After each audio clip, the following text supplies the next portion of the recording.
Prêt pour l'impact, c'est la question que je pose chaque jour à une personnalité qui compte dans notre économie. Et je reçois aujourd'hui Jean-Emmanuel Rodokanaki. Bonjour. Bonjour Thomas. Bienvenue, vous êtes le fondateur des Petits Chaperons Rouges, l'un des principaux acteurs privés des crèches en France. Date de création 2000.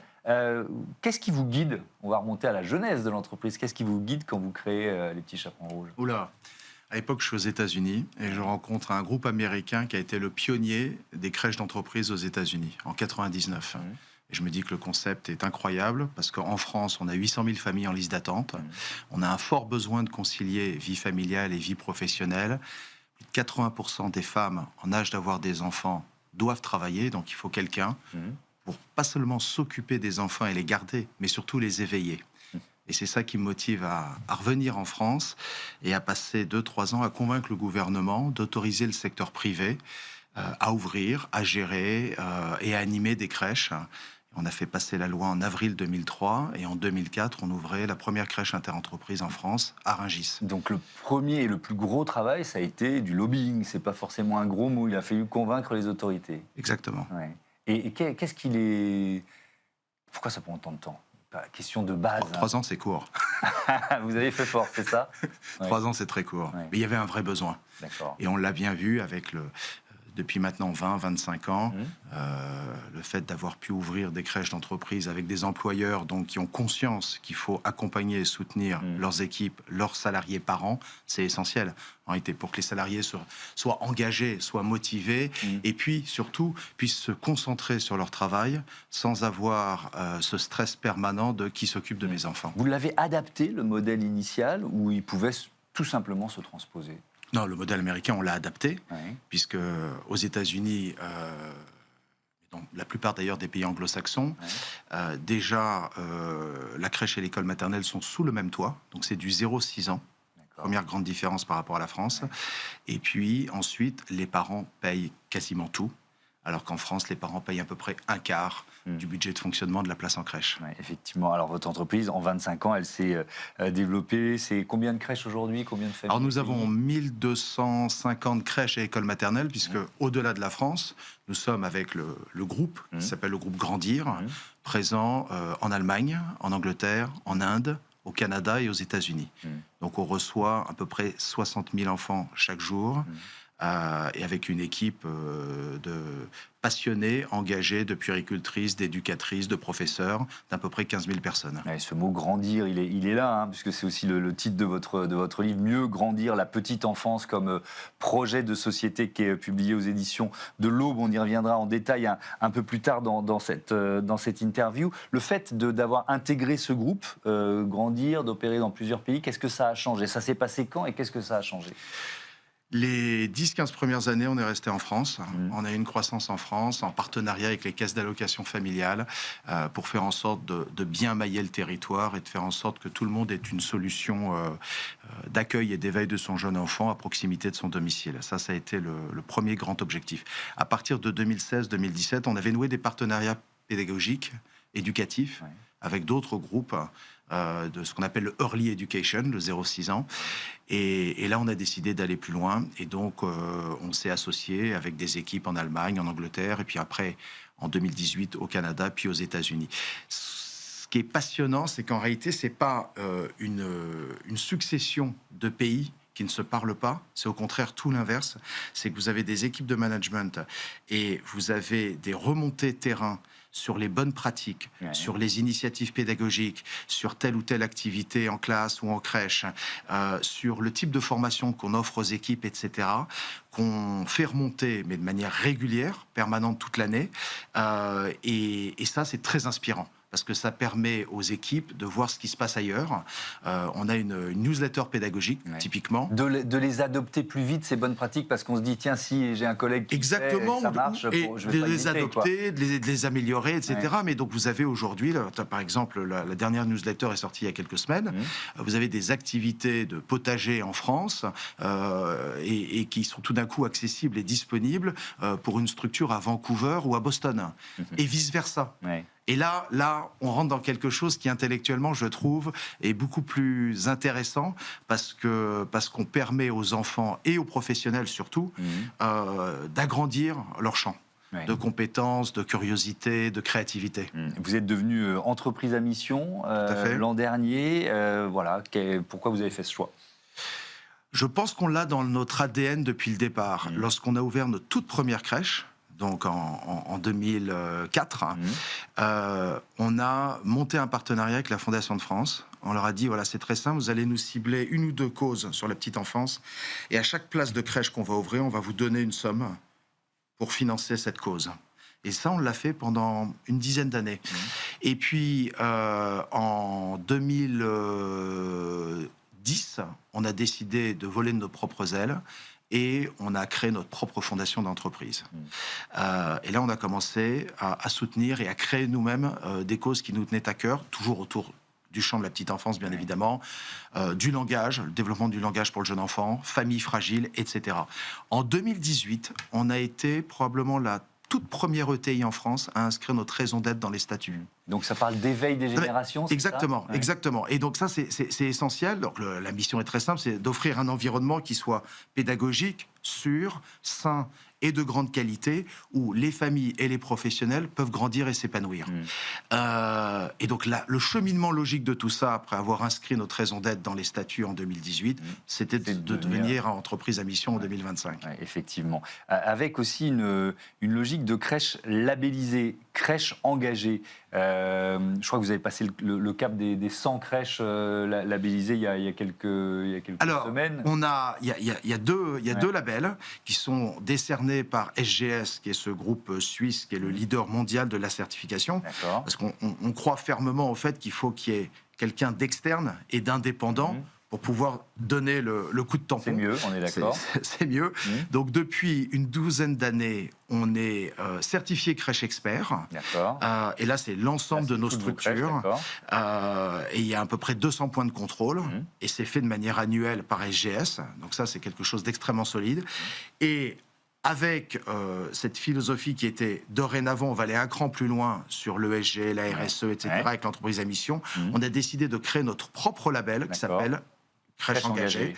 Et qui là, qu'est-ce qu'elles ont de plus que les autres, alors celles qui elles vont un cran plus loin sur le green, sur le respect de la planète, sur le fait que le triptyque, vous savez, vous avez la performance économique, elle est là pour permettre d'avoir une pérennité de l'entreprise. Mais cette pérennité n'a de sens et de valeur que si vous la redistribuez. Et le label Crèche engagée, c'est exactement ça. C'est comment est-ce qu'on redistribue cette création de valeur en innovation sociale, en excellence pédagogique et en impact sociétal. On y reviendra sur ces engagements environnementaux. Vous avez donc publié récemment ce livre « Mieux grandir, la petite enfance » comme projet de société aux éditions de l'Aube. Pourquoi, qu'est-ce que vous voulez défendre dans ce livre comme projet de société, bien sûr, plusieurs choses. En arrivant, j'écoutais un article radio, j'entendais notre confrère Fanny Guenochet sur France Info parler de la dette et du fait du choix presque politique qu'on fait depuis des décennies de consacrer plus d'argent aux plus vieux et pas suffisamment à l'environnement, mais peut-être aussi aux plus jeunes. Bon, bref, pourquoi la petite enfance, ça doit être un projet de société? On est face à, je pense, à 4 grandes mutations. Démographique, bien évidemment, numérique, écologique et géopolitique. Nous, notre champ de compétence, c'est la mutation démographique, bien évidemment. Un pays qui fait moins d'enfants, c'est un pays qui décroît, qu'on le veuille ou non. Voilà. Et si on continue, après avoir quand même pas forcément réussi en termes de pays le premier quart de siècle, 2000-2025, en termes de croissance économique, etc., ça n'a pas franchement été un succès. Si on veut réussir le deuxième quart de siècle, 2025-2050, et ça prend une génération ou deux de changer une pyramide des âges, il faut s'y prendre tout de suite. Je vais vous citer, je vais vous laisser continuer après, mais dans l'aide de l'expansion, c'était il y a quelques semaines, vous disiez « J'aimerais qu'on ait touché un plancher en termes de baisse de la natalité, parce qu'une nation qui a une natalité positive, dynamique, ça change tout. » On est au cœur de votre argument. Là, et donc, comment est-ce qu'on fait pour avoir ce choc, cette prise de conscience que la petite enfance, c'est la véritable R&D de la nation?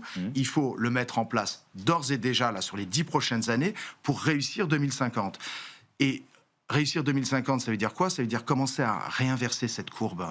On est passé de 2 enfants par femme, c'était l'exception française, à 1,5, 1,6 aujourd'hui à peu près. Et encore, Paris Intramuros, c'est 1,2. Comment est-ce qu'on fait pour remettre les 2 premiers enfants au cœur du projet de société. Comment est-ce qu'on fait finalement pour avoir de nombreuses familles plutôt que des familles nombreuses?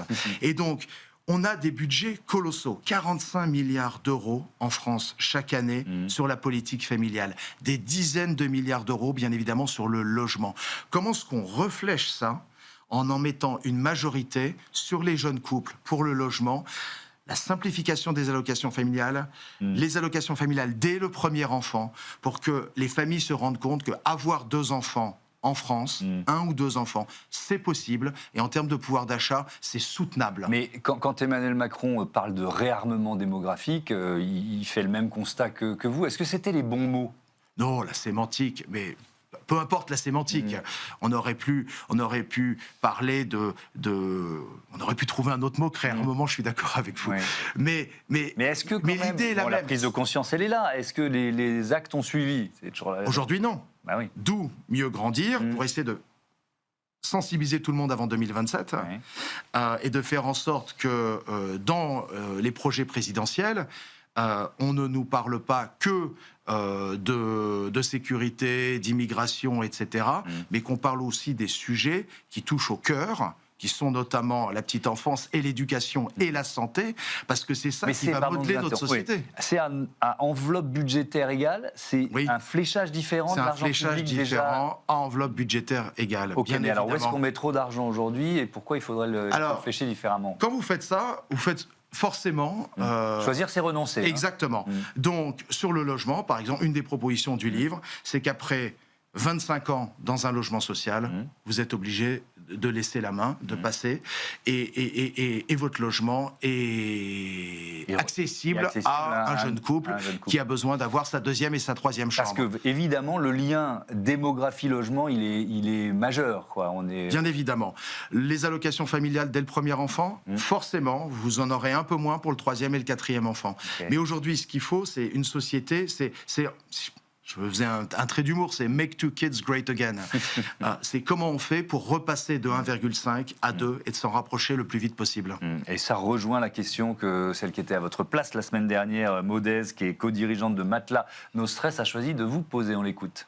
Bonjour Jean-Emmanuel, vous êtes un acteur engagé de la petite enfance. Être parent et salarié, c'est un défi. En quoi les entreprises peuvent-elles les accompagner et évoluer sur ce sujet ? C'est vrai qu'être parent et salarié, c'est un défi. C'est le défi que vous relevez avec vos crèches depuis 25 ans. Comment vous intégrez les attentes des familles dans le projet pédagogique de vos crèches ? Alors, la question est très bonne. Il faut savoir que depuis 25 ans, on a fait de grands progrès. Les petits chaperons rouges sortent un baromètre avec l'IFOP 2 fois par an sur la natalité. Le dernier est sorti il y a quelques semaines. 69% des Français considèrent que depuis le début du siècle, la France a fait des progrès en termes d'égalité homme-femme et de conciliation vie familiale, vie professionnelle. Donc ça, c'est plutôt une bonne nouvelle. Il faut s'en réjouir. Et ça vient en partie grâce au fait que le nombre de places en crèche a été multiplié par 1,5 sur la période. La place en crèche, c'est une chose pour un salarié par an, mais ce n'est pas tout. Il faut aussi travailler sur ce qu'on appelle chez nous l'offre augmentée, c'est-à-dire une offre parentalité à 360 degrés. C'est-à-dire une fois que vos enfants sortent de la crèche, eh bien, comment est-ce qu'on les accompagne, comment est-ce qu'on accompagne les salariés parents dans leur vie de tous les jours avec des enfants qui sont au primaire ou au collège, qui préparent leurs études ensuite au lycée, avec des salariés parents qui s'occupent de leurs parents âgés, etc. Donc, qu'est-ce qu'on offre aujourd'hui de plus que la place de crèche? Et ça fait partie, c'est même très concret, puisque nous proposons maintenant, depuis quelques mois, une offre complète aux directeurs de ressources humaines dans les entreprises, aux directeurs généraux, etc., pour accompagner de manière globale et complète l'ensemble de leurs salariés. En feuilletant votre livre, je me suis dit, tiens, mais c'est peut-être aussi une réponse à ce livre enquête, Les Ogres, que le journaliste Christophe Castanet avait publié. Il dénonçait les déviances d'un système irrigué par l'argent public, je le cite. Est-ce que c'est aussi pour ça que vous avez écrit ce livre ?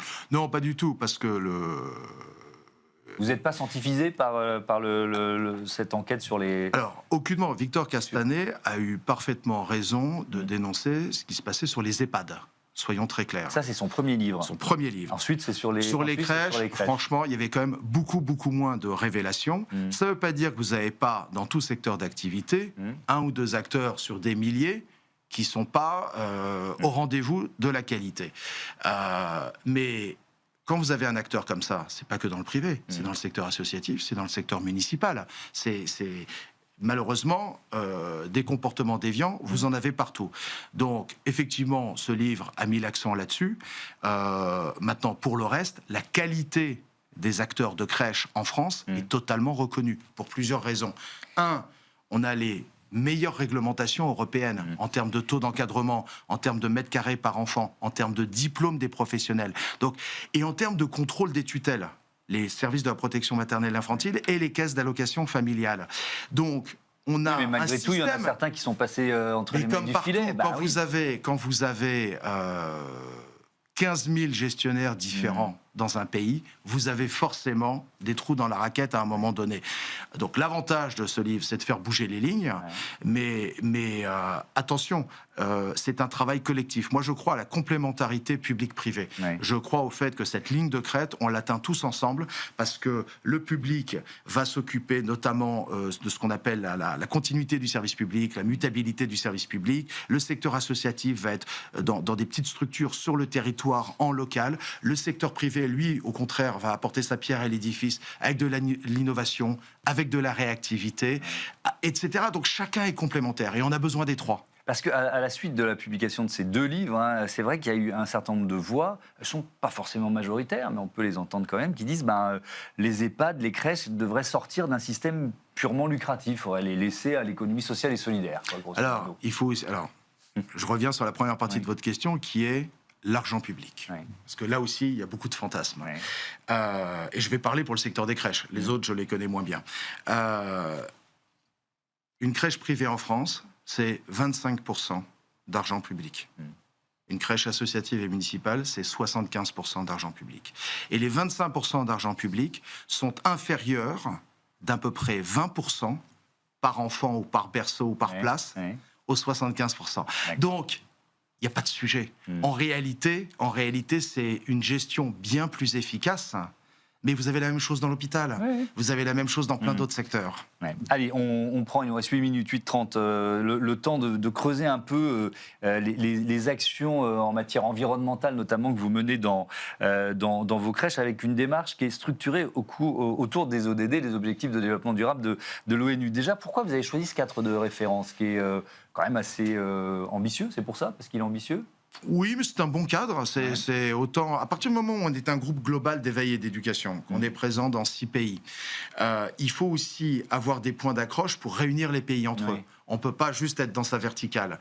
Donc là, pour le coup, les Nations Unies, c'est fédérateur. Donc ça parle à tout le monde. Qu'est-ce que vous avez mis en place? Alors après, voilà, il y a plein de leviers qu'on peut activer, les achats responsables, l'empreinte carbone, le sourcing des matières premières, de l'électricité. Comment vous avez agi? Vous avez deux choses. Vous avez à la fois des éléments qui viennent du groupe pour donner un cadre.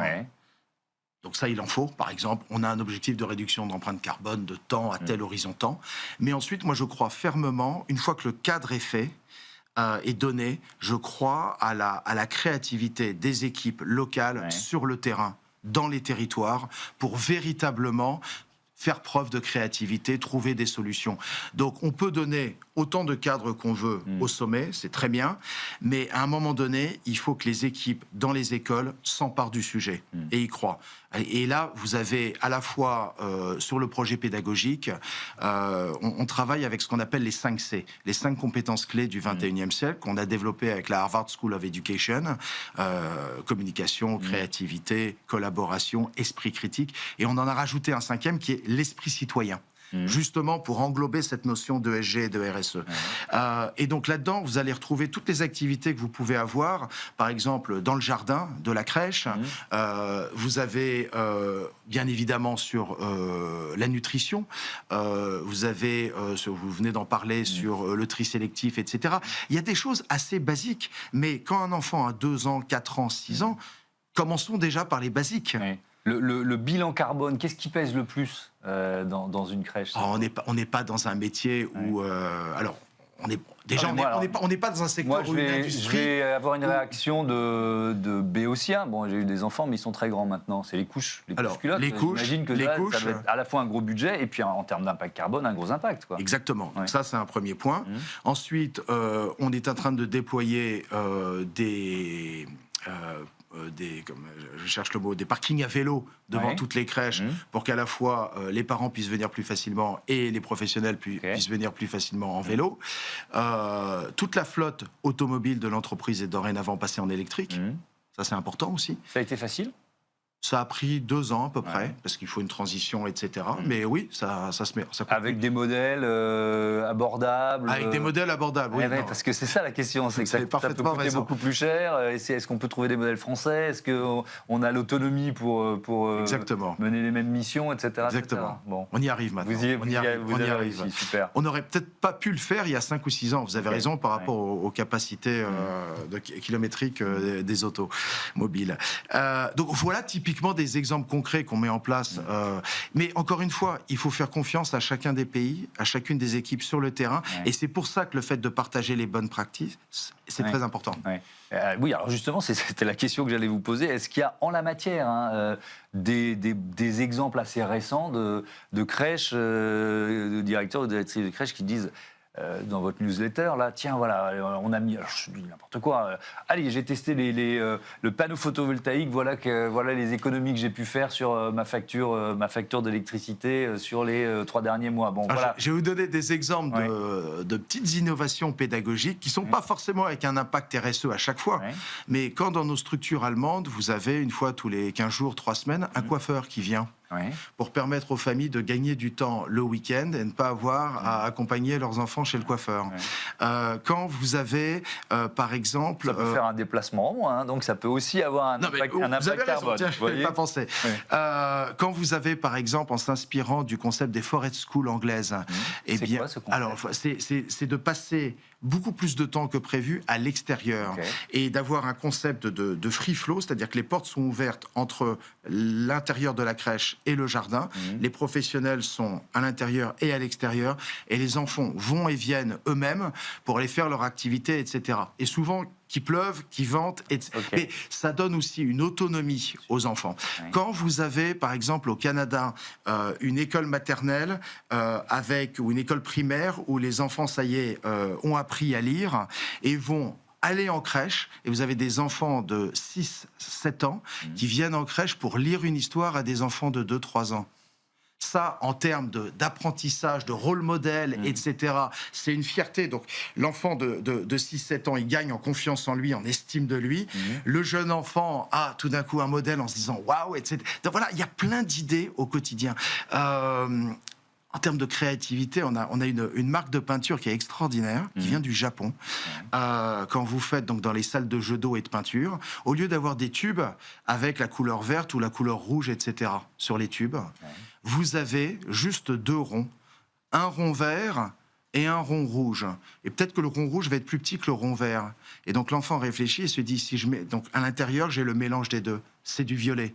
Et ainsi de suite. Vous voyez, il y a plein de moyens dans l'éducation, dans le early education, de trouver de l'innovation permanente, continue, et ça améliore la qualité éducative. Un mot des enjeux RH dans un secteur comme le vôtre. Est-ce que c'est un secteur où vous avez du mal à recruter? Oui, non, et si oui, pourquoi? C'est un secteur qui est, comme tous les secteurs, notamment depuis le Covid, la plupart des secteurs de service à la personne, santé, éducation, etc., sanitaire et social, c'est un secteur où, oui, ce n'est pas le recrutement qui est compliqué, c'est le fait de retenir les équipes. Il y a beaucoup de turnover. Il y en a, vous savez, 20-25% en moyenne, quels que soient les pays, quels que soient les gestionnaires. C'est trop. Il faudrait être à 15% pour que les équipes soient plus stables. Comment est-ce qu'on fait? C'est l'ADN de l'entreprise, de l'employeur. C'est un travail de fourmi sur le care, sur le fait que quand vous avez un nouveau salarié qui vous rejoint, eh bien, le premier jour, la première semaine, le premier mois, il y ait des points de contact, mais pas simplement avec la direction de la crèche ou de l'école, mais avec les équipes de ressources humaines. Où est-ce que vous en êtes? Comment ça se passe? Comment vous intégrez dans le groupe et dans l'équipe? C'est de lui proposer d'entrée de jeu une vision à la fois sur les formations auquel il va avoir droit via notre académie Grandir, formation présentielle ou e-learning, et lui donner aussi une vision sur sa carrière. Vous êtes CAP petite enfance, dans 2 ans, si vous faites le job, vous allez pouvoir passer une validation des acquis de l'expérience, une VAE, pour devenir auxiliaire de puériculture. Vous êtes auxiliaire de puériculture, dans 3 ans, on va pouvoir vous mettre dans un fast track pour pouvoir devenir éducatrice de jeunes enfants. Il faut donner de la perspective à ces jeunes, je pense. Merci beaucoup Jean-Emmanuel Renaud-Kanaki. Votre livre, donc Mieux grandir, la petite enfance comme projet de société, est donc publié aux éditions de l'Aube. Je vous dis à bientôt sur notre antenne, à bientôt sur Be Smart for Change. C'est l'heure de notre rubrique Startup, tout de suite.